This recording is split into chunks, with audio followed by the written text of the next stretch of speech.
एक तरफ एनडीए में चिराग पासवान, दूसरी तरफ महागठबंधन में तेजस्वी यादव। दोनों कह रहे हैं अगर हमारी शर्तें नहीं मानी तो अकेले मैदान में उतरेंगे। ये दोनों युवा चेहरे बिहार की सियासत और गठबंधन को भी हिला रहे हैं।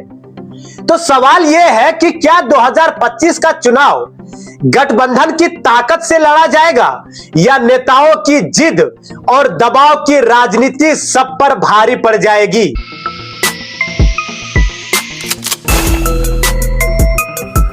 सबसे पहले एनडीए की तरफ देखते हैं। 2020 का चुनाव सभी को याद होगा। चिराग पासवान ने जेडीयू के खिलाफ उम्मीदवार उतार दिए थे, बीजेपी के साथ खड़े भी दिखे, लेकिन नीतीश कुमार की कुर्सी हिला करके रख दी थी। आज वही चिराग फिर वही फॉर्मूला आजमा रहे हैं। सीट बंटवारे पर साफ कहते हैं कि सम्मानजनक सीटें मिली तो ठीक है, वरना अकेले मैदान में लड़ेंगे। यानी एनडीए में बीजेपी और जेडीयू दोनों पर दबाव बनाने की जो रणनीति एक बार फिर चुनाव से पहले चिराग फैक्टर एनडीए का सिरदर्द बन गया है। और अब आते हैं महागठबंधन की तरफ, जहां सब कह रहे हैं महागठबंधन में सब ठीक ठाक चल रहा है, लेकिन कांटी और मुजफ्फरपुर की सभाओं में तेजस्वी यादव ने ऐलान कर दिया तेजस्वी बिहार की सभी 243 सीटों पर लड़ेगा। और आप सब तेजस्वी के चेहरे को देख करके वोट दीजिए।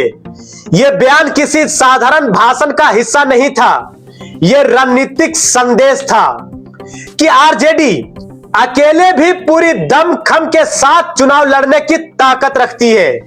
यानी एनडीए में जैसे चिराग दबाव बना रहे हैं, वैसे ही महागठबंधन में तेजस्वी ने काम करना शुरू कर दिया है। सवाल यह भी है, क्या तेजस्वी का यह बयान कांग्रेस के लिए सीधा मैसेज है? तेजस्वी यादव कुछ दिन पहले तक वो राहुल गांधी को अगला प्रधानमंत्री का चेहरा बता रहे थे, लेकिन कांग्रेस ने तेजस्वी को बिहार सीएम फेस घोषित नहीं किया। क्या तेजस्वी की नाराजगी यही है या महागठबंधन के अंदर भी दरार पड़ने लगी है? 16 सितंबर से शुरू होने वाली है बिहार अधिकार यात्रा। यह भी सिर्फ आरजेडी का कार्यक्रम होगा, कोई महागठबंधन के सहयोगी दल शामिल नहीं है। तो क्या तेजस्वी कांग्रेस को दिखा रहे हैं अगर हमें दरकिनार किया गया तो हम अकेले भी मैदान में हैं? असल में बिहार की राजनीति का सबसे बड़ा पेच यही है, सीट बंटवारा। जब तक चुनाव का ऐलान ना हो जाए, यह गूंजता रहता है पूरे बिहार में। 2020 में आरजेडी ने 144 सीटों पर लड़कर 75 सीटें जीती। कांग्रेस को 70 सीटें मिली, लेकिन वो सिर्फ 19 जीत पाई। अब कांग्रेस और वामदल ज्यादा सीटों की मांग कर रहे हैं, लेकिन आरजेडी कहती है कि हम सबसे बड़े दल हैं, हमें सबसे बड़ा हिस्सा चाहिए। तेजस्वी का 243 सीटों पर लड़ने वाला बयान यही दबाव बनाने का नया तरीका है। दोस्तों, एनडीए और महागठबंधन दोनों खेमों में तस्वीर लगभग एक जैसी है।